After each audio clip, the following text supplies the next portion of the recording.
This presentation is an attempt to help good and I believe well-meaning people. People who I believe for the most part should be commended for their thirst for the truth and willingness to go against the grain.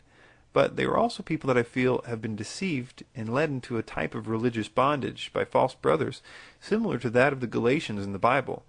This group is sometimes called the Sacred Name Movement, although they themselves may or may not call themselves by any title, and they are often not connected to one another. It is for the most part independent teachers espousing variations of the same type of false teaching. The core belief is that the modern renditions of the name of the Father and the Son are pagan, and that pronouncing the names correctly is either part of how one is saved, or, alternatively, just a way to keep from becoming cursed. There is a strong emphasis that there was a conspiracy to edit out the real names of the Bible in order to get man to worship the wrong God.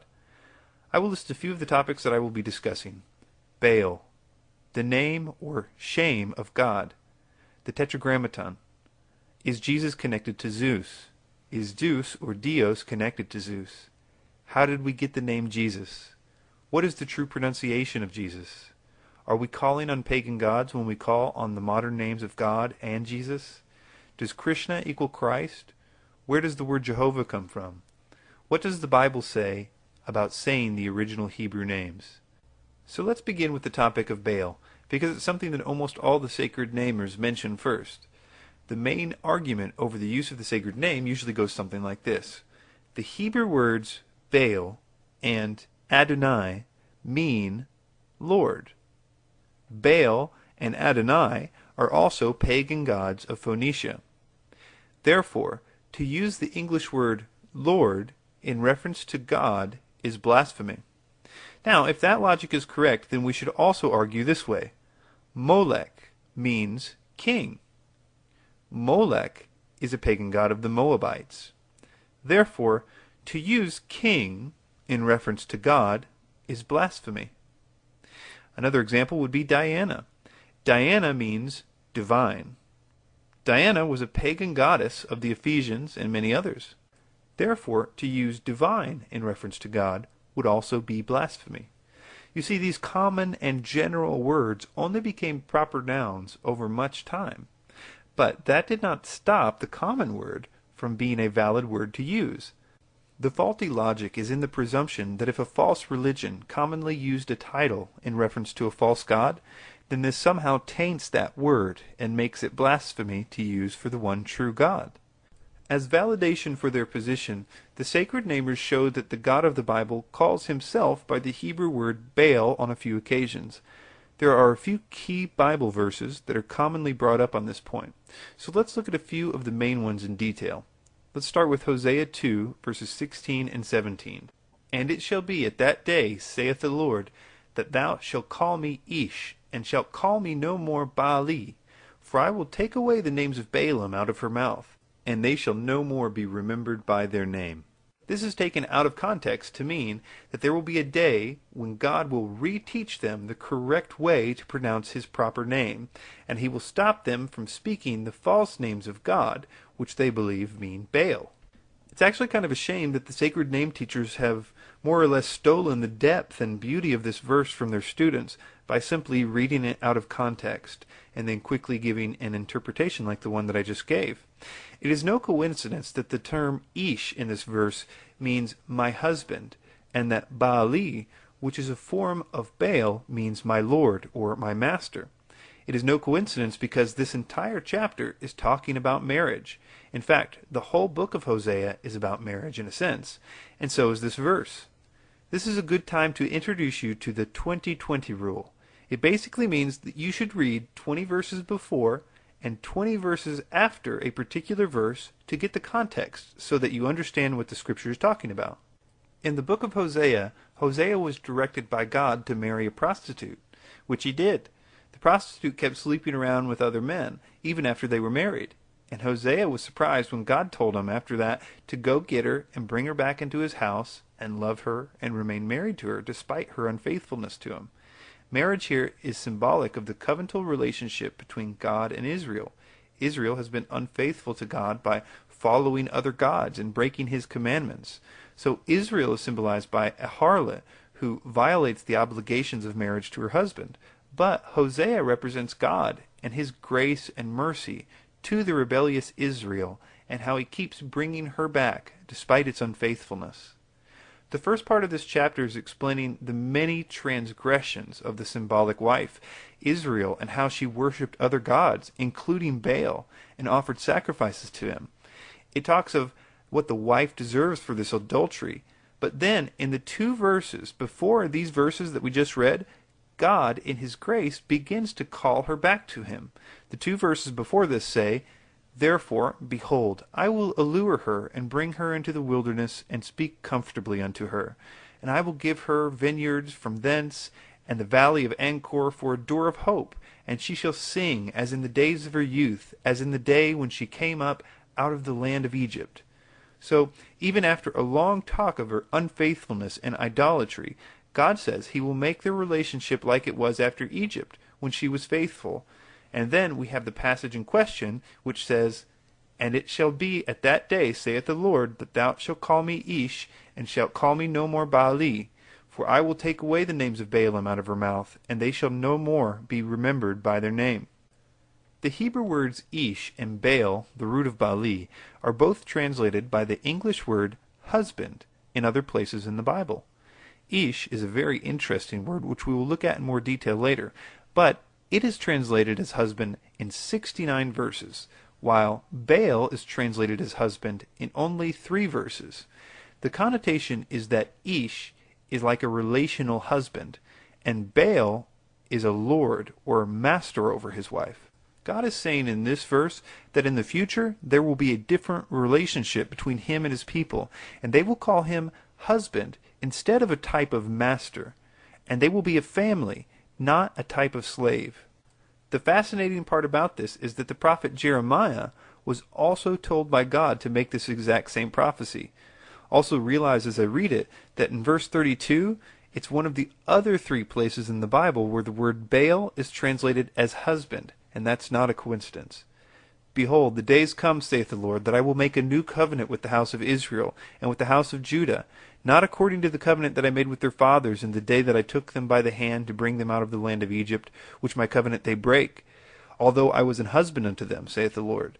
But this shall be the covenant that I will make with the house of Israel after those days, saith the Lord. I will put my law in their inward parts, and write it in their hearts, and will be their God, and they shall be my people. And they shall teach no more every man his neighbor, and every man his brother, saying, Know the Lord. For they shall all know me, from the least of them unto the greatest of them, saith the Lord. For I will forgive their iniquity, and I will remember their sins no more." These 2 prophecies are about a future covenant. Another way to compare them is the last verse in that section in Hosea, which says, "Thou art my people, and they shall say, Thou art my God." And that's also how Jeremiah 31:33 puts it, "I will put my law in their inward parts, and write it in their hearts, and will be their God, and they shall be my people." This is the interpretation of Hosea 2, verse 17. It literally has nothing to do with the changing of the proper name of God. That interpretation only works out of context and with a false or deceived teacher. Another verse that is used to attempt to show that there was a conspiracy to insert Baal for the true name of God is found in Joshua 11, verse 17. "Even from the Mount Halak that goeth up to Seir, even unto Baal God in the valley of Lebanon, under Mount Hermon, and all their kings he took and smote them and slew them." The idea here is that the name of the region Baal God is evidence that the term God in the English language is connected to Baal. They will say things like, if you say that you worship God, you are really worshiping Baal, and this is their proof text. But Baal God is a compound name, and like other places in the region, even to this day, there are compound names using the term Baal. One example is Baalbek, and it no doubt is a place that Baal was worshipped in times past. But the word God, G-A-D, that it's similar in sound to the modern word God, G-O-D, is pure coincidence. The English word God derives from the Proto-Germanic root, and not the Semitic, so it's logically impossible that these words have similar origins. This is one of those that the smart sacred namers refrain from using, because of the 100% lack of any etymological evidence. God, G-A-D, is another ordinary common noun in Hebrew that has no connotation to the Lord. It means good luck. Genesis 30:11 says, Then Leah said, What good fortune! So she named him God. So it is not surprising that the Hebrew word for good luck became a proper noun, as we see here in this compound name for this place. The final Baal verse we're going to look at is in Jeremiah 23, verse 26. How long shall this be in the heart of the prophets that prophesy lies? Yea, they are prophets of deceit of their own heart, which think to cause my people to forget my name by their dreams, which they tell every man to his neighbor, as their fathers have forgotten my name for Baal. The sacred name interpretation is that the lies spoken of here is the editing of the name Baal in the place of God in the text. And now God is upset because everyone has forgotten his proper name. So let's look at these verses in context. Look at the first part. Notice he is talking about prophets and prophecy. It says, how long shall this be in the heart of the prophets that prophesy lies, even the prophets of deceit of their own heart? So it seems that the problem was prophecy. Not that the scribes had changed all the text to a different name. But if this were true, we should see some evidence that there were false prophets prophesying in the name of Baal, as well as some further evidence that they were causing people to believe Baal instead of God, to explain verse 27. Well, that's easy. Just look 13 verses before this, and you will find exactly that. And this is another example of the 20-20 rule. Jeremiah 23 verse 13 says, And I have seen folly in the prophets of Samaria. They prophesied by Baal, and caused my people Israel to err. So when you put this verse with the earlier verses, you will see that they are in perfect harmony. And now that you know the context of the verse, which is that there were prophets of Samaria prophesying by Baal, apparently by going into some kind of dream state, as we see in verse 27, and this was seducing the Israelites to err, it's obvious that this passage is not talking about the proper name of God being changed at all. This brings us to another topic, one that I think is at the very heart of the sacred name ideas, which is the very Hebrew word for name, which is Shem, pronounced shame. We might as well stay in the same chapter of Jeremiah, chapter 23, because earlier there is a wonderful prophecy of the Messiah made. It's in verse 6. It says, In his days Judah shall be saved, and Israel shall dwell safely, and this is the name whereby he shall be called, the Lord our righteousness. Now, wait a minute. That's not the proper name for the Messiah, is it? What about other places, like in Isaiah chapter 9, verse 6, where it says, For unto us a child is born, unto us a son is given, and the government shall be upon his shoulder, and his name shall be called Wonderful, Counselor, the Mighty God, the Everlasting Father, the Prince of Peace. Now wait a second, how many names is the Messiah going to have? At the heart of the sacred name movement is a fundamental misunderstanding of the Hebrew word for name, which is shame. Many sacred name teachers basically scare people with verses like this in Psalm 9, verse 10. And they that know thy name will put their trust in thee. For thou, Lord, hast not forsaken them that seek thee. So, do these verses speak of the proper name, or is name a more broad title than the sacred namers would have us believe? Even in English we should be able to understand this, because our English word for name has a very broad use as well. Webster's dictionary says it can be a proper name like Bob, or a designation like he was king in name only, or an appellation, title, epitaph applied descriptively or in honor, or it can be a reputation of a particular kind given by common opinion. An example would be to protect one's good name, or a distinguished, famous, or great reputation like fame. An example would be to make a name for oneself. Or a widely known or famous person or celebrity, like she's a name in show business. Or a personal or family name is exercising influence or bringing distinction, like with a name like that they can get a loan in any bank of town. It can be a body of persons grouped under one name as a family or clan, the verbal or other symbolic representation of a thing, event, property, relation, or concept. Like our English word name, shame in Hebrew has several meanings besides the literal one. One way that it is used in the Bible is to mean the essential reality of who someone is, as in Proverbs 21:24. A proud and haughty person's shame is scorner. In Exodus 34:14 we read, The Lord, whose shame is a jealous God. In a more famous example, the prophet Isaiah gave him the Messiah's shame as being Wonderful, Counselor, the Mighty God, the Eternal Father, the Ruler of Shalom, in Isaiah 9, verses 5 through 6. The plural form of Shem is Shemot. The Bible has many Shemot for God, which are royal titles and revelations of the reality of who He is, but not names as such. In biblical Hebrew, to trust someone's shame means to trust him because of who he is. To bless someone's shame means to bless him because of who he is. So when you see verses like, "Who shall not fear thee, O Lord, and glorify thy shame?" you can be sure that shame is about who God is. So let's transition from this into the Tetragrammaton, or the four letters YHWH, because it will be an important thing to understand when looking at all the other claims of the sacred namers. The key passage for understanding the Tetragrammaton is in Exodus 3, verses 13. Moses asks God what his shame is. We see that God answers the question in a very interesting way, a way that is to this day a mystery to many scholars. It says, "And Moses said unto God, Behold, when I come unto the children of Israel, and shall say unto them, The God of your fathers has sent me unto you, and they shall say to me, What is his shame? What shall I say unto them? And God said unto Moses, I am that I am.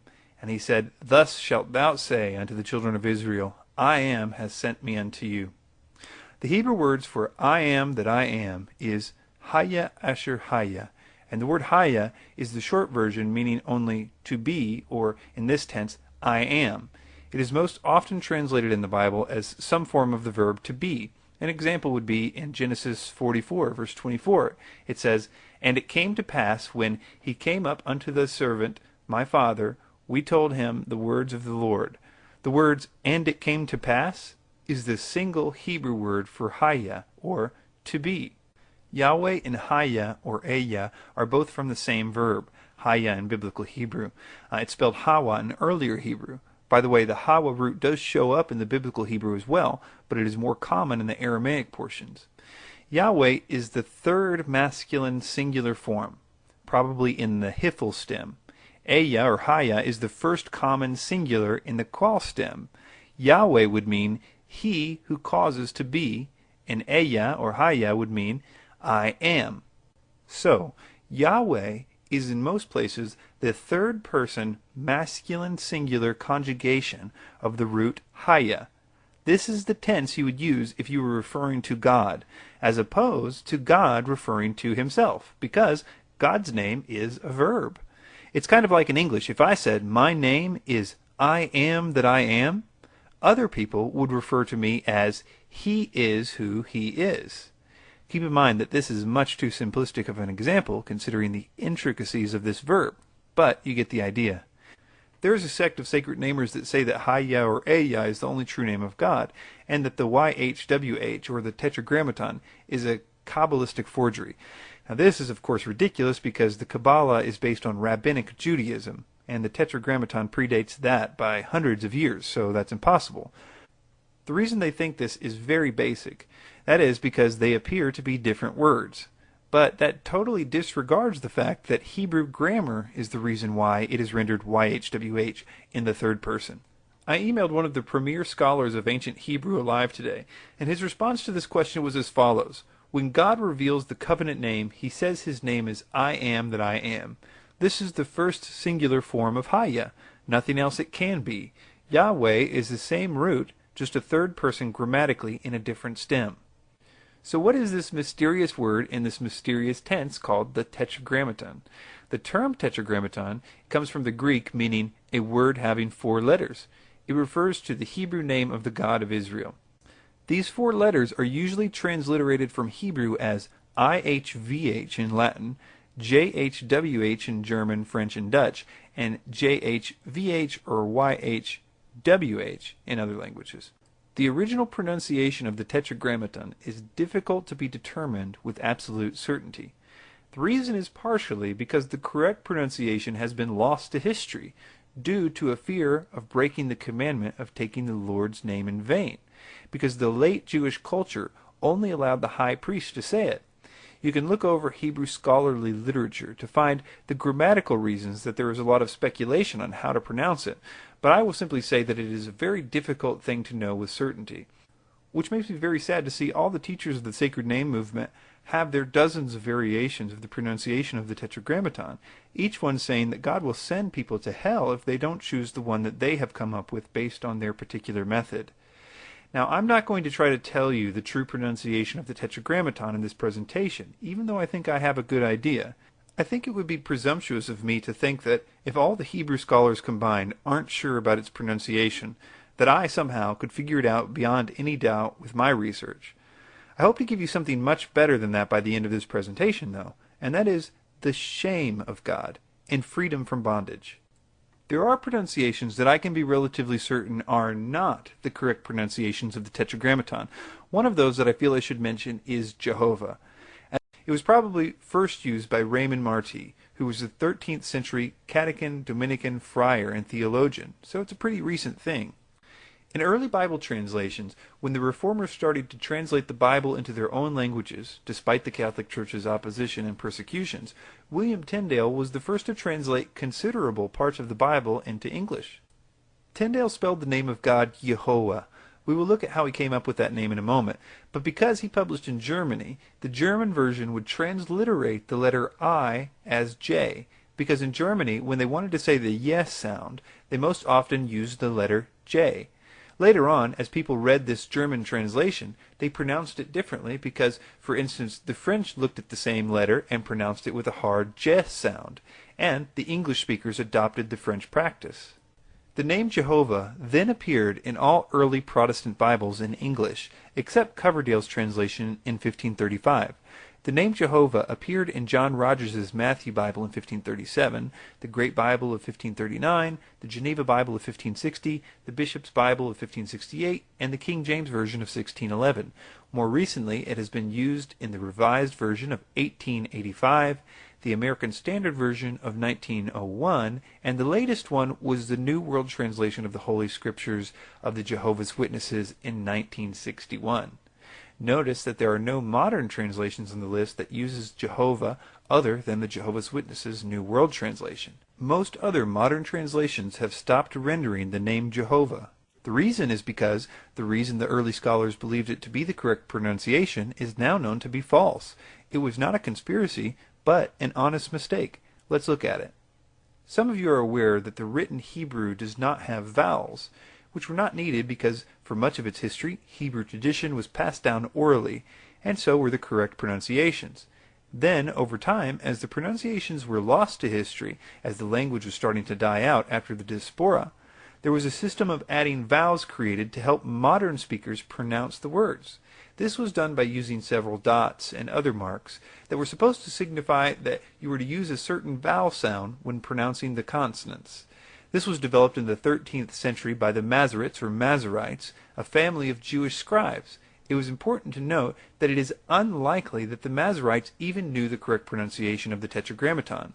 We know this because they, like most late Jewish people, developed a fear of pronouncing the name of God because they were very concerned about breaking the commandment not to take the Lord's name in vain. So, what they did when writing the Tetragrammaton was they substituted terms like Adonai and Elohim, or God, titles for God, to replace the divine name. But instead of actually changing the word, they would only insert the vowel markers of Lord and Adonai, not the words themselves, to indicate to the reader that these substitutes were to be used. So, people would see the Tetragrammaton, yet with the vowel markings of the substitute names. Later on, when modern translators read the Tetragrammaton with the vowel signs for the replacement names, they followed the guidelines of the vowel markings as if they were the true markings of how to pronounce the Tetragrammaton. And this is where the pronunciation of Jehovah or Jehovah came in. But we now know why the vowel markers were there, and we understand that the pronunciation of Jehovah or Jehovah is a philological impossibility. But, as I mentioned, there are more than a few groups out there that have entire doctrines resting on this pronunciation. And so they say it must be that the vowel points are inspired and that they existed in the earliest forms of Hebrew. This is a view that is not supported by modern scholarship in the main. Let's move on to a different claim. Many sacred namers claim that YHWH is derived from the pagan word for Zeus. In fact, Zeus comes up quite a lot with the sacred namers, and we will look at him again as we investigate the name for the Messiah later on. There are many variations of this claim, which usually means that there's a lot of people simply repeating other sacred namers and not doing any investigation of their own. So I'm going to have to debunk several variations of this claim. The first claim is that the Latin name for Ihov, or Jove, which is an alternative poetic name for Jupiter, which is the same god as Zeus, is related to the Semitic root Hawa, from which the Tetragrammaton is derived. A certain amount of people that make a big deal of this claim basically point to the superficial similarity between the words Jove and Jehovah. But, as we have seen, it doesn't really make any sense because the name Jehovah is about the one name for God that you can rule out. Nevertheless, some take it a step further and say that the Jove is from the Indo-European Dio, and since there's also an early Hindu deity called Diaspida in Sanskrit, and since D in Sanskrit regularly corresponds to Z in Greek and J in Latin, we can be reasonably certain that they go back to something like Deus, or the title Pater, meaning father. The Norse god Tyr probably has a descendant of the same name too.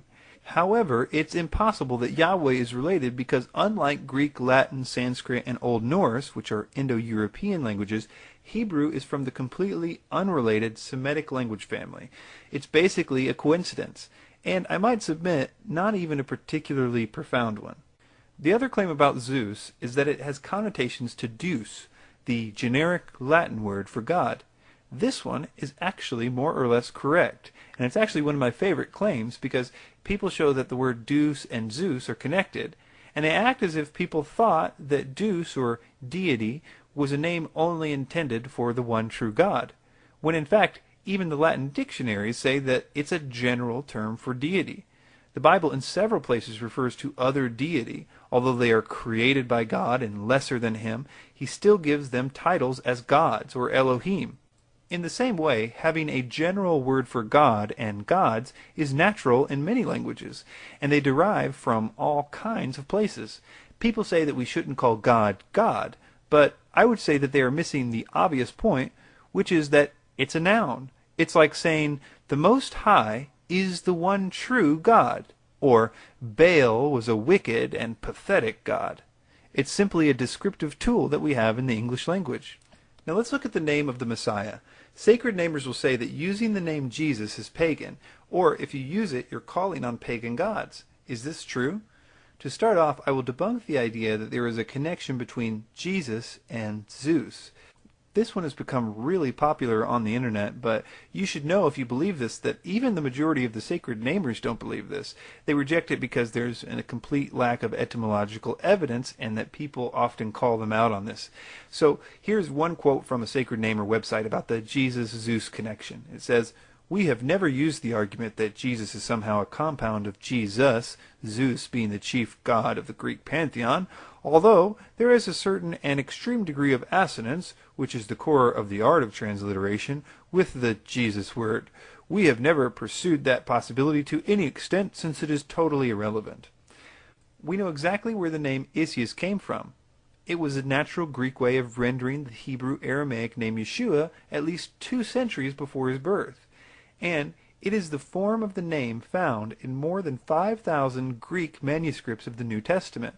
The apostles Paul, Peter, Mark, Luke, Jude all chose to translate Yeshua as Isis when writing in Greek. That should validate that it's not a damnable sin for anyone to transliterate the name. The name Isis is also found in Greek writings outside the New Testament and dating to the same general time frame. Yes, some people claim that the Encyclopedia Britannica says that the name Isis is a combination of 2 mythical deities, Io and Sus or Zeus. It actually says no such thing. It's a total lie. In short, as one Jewish believer said, Jesus is as much related to Zeus as Moses is to mice. Some sacred namers claim that the name Christ comes from the word Krishna, and therefore, if you say Christ, you are giving homage to a pagan god. They quote Albert Pike as a main source for this claim. There is absolutely no etymological similarity between the words Krishna and Christ. The Sanskrit word is called Krishna and has a literal meaning of black or dark blue. and is used as a name to describe someone with dark skin, and pictures of Krishna are often depicted with blue skin. Christ is an English term for the Greek word Christos, meaning the anointed. In the Septuagint version of the Old Testament, Christos was used to translate the Hebrew Mashiach, meaning one who is anointed. Christos in classical Greek usage could mean covered in oil, and thus it's a literal translation of Mashiach. The Greek term is thought to derive from the Proto-Indo-European root of gere, to rub. Clearly then, why both words have a similar initial sound, they have totally different etymologies. Also, Krishna is the proper name for a Hindu deity, whereas Christ is not a proper name, nor is it a surname, it is a title. Christos existed in ancient Greek and is a common word long before it was appended to the Messiah. You can follow me step by step through the transliteration of this name to see how it came about. Transliteration is the practice of converting a text from one writing system into another in a systematic way. As you can see from these graphs, the Y was translated into an I in Greek. This wasn't a conspiracy. This was because there was no Y in Greek, and I was the closest letter available to make that sound. The first sound of the second syllable of Yeshua is the sh sound. It is represented by the Hebrew letter shin. However, Greek, like many other languages, has no sh sound. Instead, the closest approximation, the Greek sigma, was used for transcribing Yeshua as Isius.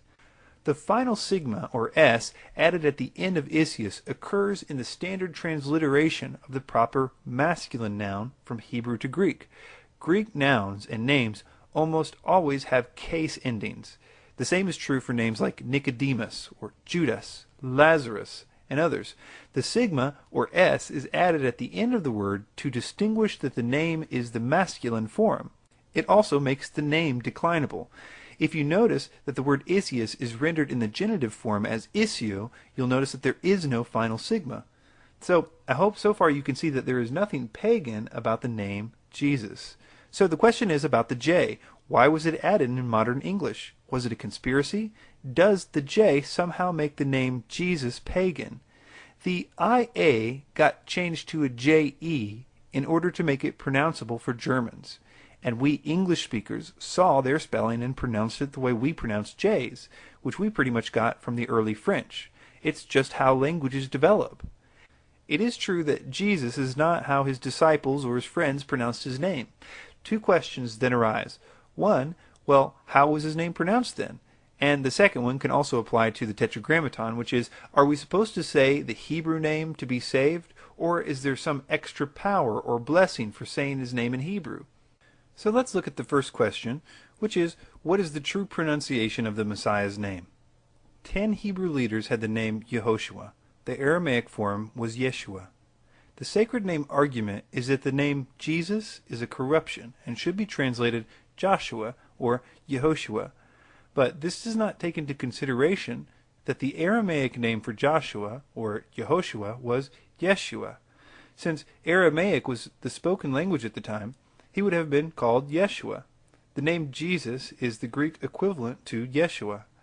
This Greek transliteration is as close to the Aramaic as the Greek language would allow. Among the Jews of the Second Temple period, the biblical Aramaic Hebrew name Yeshua was common. Nearly 1 out of 10 persons from that period was named Yeshua. In the Septuagint and other Greek language Jewish texts, such as the writings of Josephus and Philo of Alexandria, Isius is the standard Koine Greek form used to translate both of the Hebrew names Yehoshua and Yeshua. Greek, or Isius, is also used to represent the name Joshua, son of Nun, in the New Testament passages Acts 7:45 and Hebrews 4, verse 8. It was even used in the Septuagint to translate the name Hosea in one of the 3 verses where this referred to Joshua, the son of Nun, in Deuteronomy 32, verse 44. So, it's my personal opinion that Yeshua, or Yeshua, is the original form of the Lord's name, but that as we have clearly seen, Isius, or Jesus, is a natural transliteration. The question is, should we use transliterations? Is there a blessing or a curse if we recite the names in the original form? This is a really important question, too, because all the known world transliterates the Hebrew name Yeshua into their own tongue. For example, the Japanese pronunciation is Yasso. The French is Jesu or Jésus, depending on what part of France you're in. In Spanish, it's Jesus. In Arabic, it's Isa. In Fijian, it's Chisu. So are all these people going to perish because they had to transliterate the Lord's name in order to write it? Here are some things to consider about that. The author of the languages of man was the Most High God, who confused the languages at Babel. The assumption that the languages themselves are pagan in origin implies that God is the author of the pagan religions of man. Another often overlooked point is that there is nothing in the Bible that would suggest that saying the name of God in Hebrew gives any special power. There is no instance in the Bible of the name of God being a kind of magic word that one must say correctly. I find it kind of funny that we do see this attitude developing much later with the Kabbalah. I say funny because the sacred namers are supposedly doing what they're doing because they don't want to be practicing witchcraft. But if you look at their theology objectively, it's the gospel of incantation, a form of salvation by reciting the appropriate magic formula. In other words, the Kabbalah, or witchcraft. The same Luciferian doctrine of secret knowledge is the basis for the rightness before God. By its definition, it's another gospel. As Galatians 1, verses 8 and 9 says, "As we said before, so I say now again, if any man preach another gospel unto you that ye have not received, let him be accursed." One of the best validations of transliterations is the fact that they were used by the apostles and other New Testament Bible writers. The New Testament was originally written in Greek. Paul, Peter, James, John, Luke, and others wrote the name of our Savior in a language that was not Hebrew. If these men were permitted, inspired even, to write the name in Greek, we are also permitted to write and speak the name of our native language. The historical fact is that the New Testament was written in Greek. Therefore, the doctrine of the Hebrew-only sacred name is made invalid. This conclusion will be reached by even the most casual thinker who has the facts at his or her disposal. Therefore, sacred name movement teachers are compelled to fight a futile battle against an obviously original Greek New Testament. One final point is that the original language of Adam was different than the Ugaritic language of Abraham. The Ugaritic language of Abraham was different than the Egyptian language of Moses and the Israelites in Egypt. The Phoenician language adopted by the Israelites 600 years after they came into the Promised Land is not the language of Adam, Abraham, or that of Moses. And finally, although there is a great affinity of Paleo-Hebrew to the Aramaic, these are different languages. God spoke in each language, and in each one described himself by names and titles. We have no proof or evidence that God insisted upon one continuous pronunciation for his names or titles, and these names and titles were the same in all languages. If the evidence of such a fact of proof is missing, how can any man claim something to which God gave or left no testimony? Either the claim is false on the face of the assertion, or it is false because a claim so important, if it were true, would have an abundance of testimony, and none exist.